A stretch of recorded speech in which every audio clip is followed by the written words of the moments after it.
तो दोस्तों काफी हफ्तों के बाद ये हफ्ता स्टॉक मार्केट के लिए काफी अच्छा रहा, जहां पर पॉजिटिविटी देखने को मिली। अच्छी बात क्या है कि जो की लेवल्स थे जो हमने लास्ट वीडियो में डिस्कस किए थे एक हफ्ते पहले, 24,400 की लेवल्स, निफ्टी 50 इंडेक्स उन लेवल्स को डिफेंड करके ऊपर की तरफ बढ़ते हुए नजर आया। अब कितना ये टिक पाएगा आने वाले टाइम में, ये हफ्ता है इसमें देखना होगा, क्योंकि इस हफ्ते में एक दो चीजें हैं जो नई बड़ी न्यूज यहां पर मार्केट में आने वाली है। उन चीजों पे हम डिस्कस करेंगे, क्या अभी चीजें रही हैं वो सारी चीजें डिस्कस करेंगे। वीडियो इंफॉर्मेटिव रहने वाली है, जो जो अभी रिलेटेड न्यूज मार्केट से रिलेटेड चल रही है उस पर हम डिस्कशन करने वाले हैं। सबसे पहले तो म्यूचुअल फंड्स का जो नंबर्स है वो आ चुका है, और 21% की गिरावट म्यूचुअल फंड, जो इक्विटी म्यूचुअल फंड्स हैं उसके जो ओवरऑल इनफ्लोज हैं उसमें देखने को मिली है।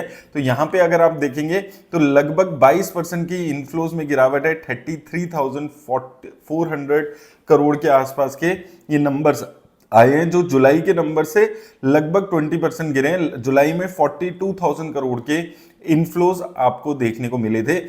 स्पेशली अगर आप देखेंगे फ्लेक्सी कैप फंड पे सबसे ज्यादा इन्वेस्टर्स भरोसा कर रहे हैं, उसके बाद मिड कैप और उसके बाद स्मॉल कैप फंड्स में पैसा आते हुए नजर आ रहा है। तो फ्लेक्सी कैप फंड्स जो फीचर है वो इन्वेस्टर्स को रिलायबल लग रहा है, थोड़ा रिस्क यहां पर मैनेज होता है और रिटर्न्स भी बेटर जनरेट हो पाती है। तो ये तीन म्यूचुअल फंड्स की कैटेगरी है जहां पर इन्वेस्टर्स पैसा लगा रहे हैं। इसके अलावा थीमेटिक फंड्स में भी 4,000 करोड़ के आसपास पैसा आते हुए नजर आया। ये मेजर फंड्स हैं जहां पर आपका पैसा आया है। और इसके अलावा देखेंगे मल्टी कैप, लार्ज कैप, इन फंड्स में भी कुछ पैसा आते हुए नजर आया है, जिसमें लार्ज कैप में 2-3 हजार crore, multi cap, large and mid cap इसमें देखने को मिला है। और कुछ ईएलएसएस फंड की कैटेगरी मैंने पहले भी बात की थी कल वीडियो में, लगभग खत्म सी हो गई है और यहां पर सिर्फ 59 करोड़ रुपए एडिशनल इकट्ठे होते हुए नजर आए हैं।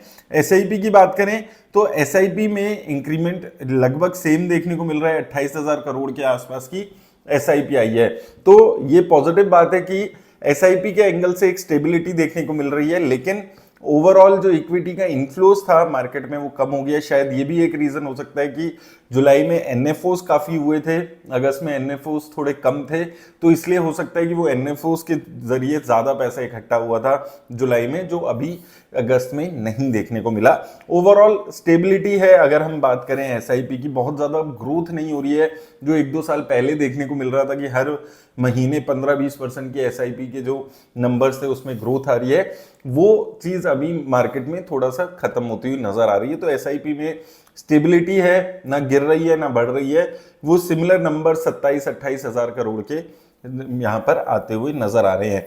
इसके साथ जो इंपॉर्टेंट चीज अभी रहने वाली है वो ट्यूसडे को एक बड़ी खबर यूएस से आने वाली है, जो कि इंपॉर्टेंट रहेगी स्टॉक मार्केटिंग एंगल से। यूएस फेड की मीटिंग होगी और वहां पर इंटरेस्ट रेट कट के लिए डिसीजंस लिए जाएंगे।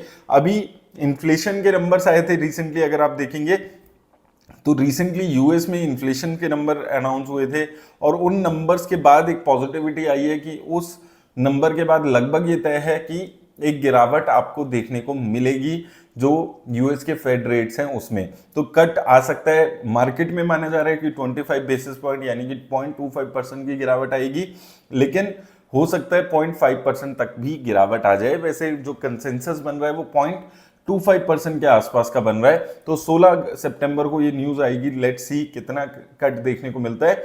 रेट कट आएगा तो ओवरऑल मार्केट के लिए पॉजिटिव चीज हो जाती है, हमेशा लिक्विडिटी बढ़ती है और वो सारी चीजों की वजह से उम्मीद है रेट कट के बाद एक पॉजिटिविटी और ज्यादा मार्केट में देखने को मिल सकती है। लेकिन क्या इंडियन स्टॉक मार्केट में ये पॉजिटिविटी रिफ्लेक्ट होगी, ये सबसे बड़ा क्वेश्चन यहां पर रहने वाला है। उसका सबसे बड़ा रीजन है कि इंडिया में देखिए, हमने म्यूचुअल फंड्स के फ्लो की बात कर ली, वो स्टेबल हैं। एसआईपी की बात करें तो एसआईपी में स्टेबिलिटी है, हालांकि इक्विटी इनफ्लोज थोड़ा सा गिरते हुए नजर आए थे, लेकिन ओवरऑल स्टेबल यहां पर नंबर्स आ रहे हैं। लेकिन फॉरेन इंस्टीट्यूशंस अभी भी इंडिया में ज्यादा पैसा इन्वेस्ट नहीं कर रहे हैं। हालांकि पिछले 3-4 दिन से थोड़ी सी पॉजिटिविटी आप देख सकते हैं। यहां पर अगर आप देखेंगे तो सितंबर में अभी अगर आप देख रहे हैं तो लगातार पहले 8,000 करोड़, 4-5,000, 6,000 करोड़ की बिकवाली थी, वो थोड़ी सी स्लो डाउन हुई है। सितंबर में नेट बाइंग हुई थी 2,000 करोड़ की, और उसके बाद अभी सितंबर जो फ्राइडे गया है वहां पर भी 129 करोड़ के आसपास की बाइंग हुई है। तो थोड़ी सी पॉजिटिविटी है कि कुछ बाइंग और कुछ लेस सेलिंग वहां पर फॉरेन इंस्टीट्यूशन से देखने को मिल रही है। और आप देखेंगे एक पॉजिटिविटी मार्केट में लगातार, आप पिछले 5-7 साल दिनों में देखेंगे तो लगातार पॉजिटिविटी स्टॉक मार्केट में बनी हुई है। तो ये नंबर्स इंप्रूव होते हैं अगर तो बहुत अच्छी बात रहेगी, लेकिन अगर ये यहाँ से फिर से और नंबर्स गिर जाते हैं ये फॉरेन इंस्टीट्यूशंस के, तो इंडिया मार्केट के लिए थोड़ा सा और नेगेटिव चीज यहाँ पर हो सकती है। तो ये डिपेंड करेगा न्यूज कैसी आती है, फ्लोज कैसे चल रहे हैं, वो चीजों पे सारी चीजें डिपेंड करेगी। मुझे ऐसा लगता है कि जो भी नेगेटिव न्यूज है वो 24,400 तक में सारी कंज्यूम हो जाती है। नेगेटिविटी भी आती है तो 24,400 तक मार्केट जा रही है, 24,400 200 इस रेंज में। पॉजिटिविटी अब देखना होगा, मार्केट में पॉजिटिविटी आई है 2500 के पास पहुंची है, तो क्या ये 500-600 तक मार्केट को ड्रैग करके लेकर ऊपर जा सकती है, वो सारी देखने वाली चीज होने वाली है कि ऊपर के लेवल्स टूटते हैं पहले या नीचे के लेवल्स यहां पर मार्केट में टूटते हैं। तो अगर हम निफ्टी 50 इंडेक्स की बात करें तो लास्ट वीक हमने बात की थी 24,400 के जो नंबर्स थे, क्रिटिकल नंबर्स थे जब हम बात कर रहे थे 29 अगस्त के आसपास। अब वहां से एक उछाल देखने को मिला है। यहाँ पर हमने बात भी की थी कि आप क्या, ये अच्छा मौका है इन्वेस्टमेंट का, एक लमसम अगर आप कर रहे हैं, क्योंकि यहाँ पर 24,400 भी एक अच्छा सपोर्ट था, 24,400 200 इस रेंज में। अब यहाँ से मार्केट अभी अगर आप देखेंगे तो अपने एक मंथ के हाई से ऊपर निकल चुकी है, तो एक मंथ के हाई के आसपास मार्केट पहुंच चुकी है। 3 महीने के एंगल से अगर हम देखते हैं तो 25,600 के नंबर्स रहने वाले हैं। तो अभी नेक्स्ट लेवल जो है ये 25,200 का रहेगा। ये 25,200 के अगर लेवल्स को तोड़ता है तो फिर सीधा 25,600 के आसपास तक मार्केट जा सकती है। तो लेट्स सी कि 25,200 को पहला पड़ाव पार होता है, उसके बाद अगर वो पड़ाव पार होता है तो उसके बाद क्या 25,600 की नेक्स्ट रेंज पे जाता है। तो ये लेवल्स वाइज सारा खेल इस वक्त यहाँ पर चलने वाला है। ओवरऑल वही चीज है, कंसोलिडेशन ही चल रही है मार्केट में। 25 जाता है, 26 जाता है, उसके बाद गिरावट देखने को जनरली मिल रही है। तो वही कंसोलिडेशन का उम्मीद है कि अभी भी वही कंसोलिडेशन चलने वाली है until and unless foreign institutions का पैसा इंडिया में आना शुरू हो जाए। आपको क्या करना है, आपको लगातार अपने स्टॉक्स को ट्रैक करना है, म्यूचुअल फंड्स को ट्रैक करते रहना है और स्टॉक स्पेसिफिक रह के चलना जरूरी है। अगर आप स्टॉक्स में इन्वेस्ट कर रहे हैं, थोड़ा सा focus mid cap small cap में आप रख सकते हैं, उन चीजों को आपको ध्यान में रखना है। जो अदर इकोनॉमी के फैक्टर्स हैं वो अभी भी स्टेबल वैसे ही नजर आ रहे हैं। हालांकि जीएसटी रिफॉर्म्स के बाद थोड़ी सी पॉजिटिविटी मार्केट में देखने को मिली है, लेकिन जो यूएस और अमेरिका के इंडिया के रिलेशंस हैं वहां पर भी थोड़ी सी पॉजिटिविटी देखने को मिली थी। लास्ट टाइम भी हमने बात की थी, जो ट्रम्प से ट्वीट एक्सचेंज हुए थे उसके बाद एक पॉजिटिविटी आई थी, लेकिन अभी भी बहुत ज्यादा ऐसा कुछ डिसीजन नहीं आया है कि क्या होने वाला है।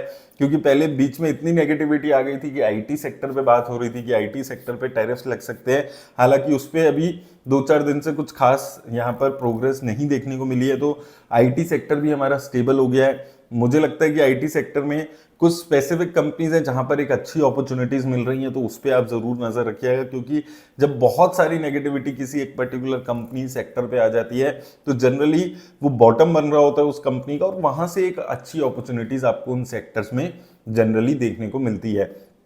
तो ये सारी चीजें यहाँ पर रहने वाली है मार्केट में, जिनको आपको ध्यान में रखना है अगर आप इन्वेस्ट कर रहे हैं। क्योंकि बेसिकली अभी हो क्या रहा है, देखिए इकोनॉमी में स्टेबिलिटी है, नंबर्स कंपनीज के अभी अच्छे नहीं आ रहे हैं, थोड़ी वैल्यूएशंस ज़्यादा हैं। तो अभी जो मार्केट को डिराइव कर रही है वो ये छोटी छोटी न्यूज़ हैं, जैसे अभी यूएस के जो रेट के इम्पैक्ट आएगा उससे है, इंडिया के इन्फ्लेशन के नंबर्स आए थे 2% के आसपास नंबर्स आए थे, तो कम इन्फ्लेशन थी, तो वो भी एक पॉजिटिविटी मार्केट में डिराइव हो रही है। तो ये छोटी छोटी चीज़ों पर ही अभी मार्केट चलने वाली है टिल सितंबर। अक्टूबर ऑनवर्ड्स फिर कंपनीज के रिजल्ट्स आने शुरू हो जाएंगे 15 अक्टूबर के आसपास से, तो उसके बाद कंपनी स्पेसिफिक नंबर स्पेसिफिक चीजें हो जाएंगी। तो उम्मीद है कि अक्टूबर में फिर से पॉजिटिविटी अच्छी खासी लौटने की उम्मीद कर सकते हैं। उम्मीद करता हूं आपको हेल्प मिलेगी इस वीडियो से। धन्यवाद।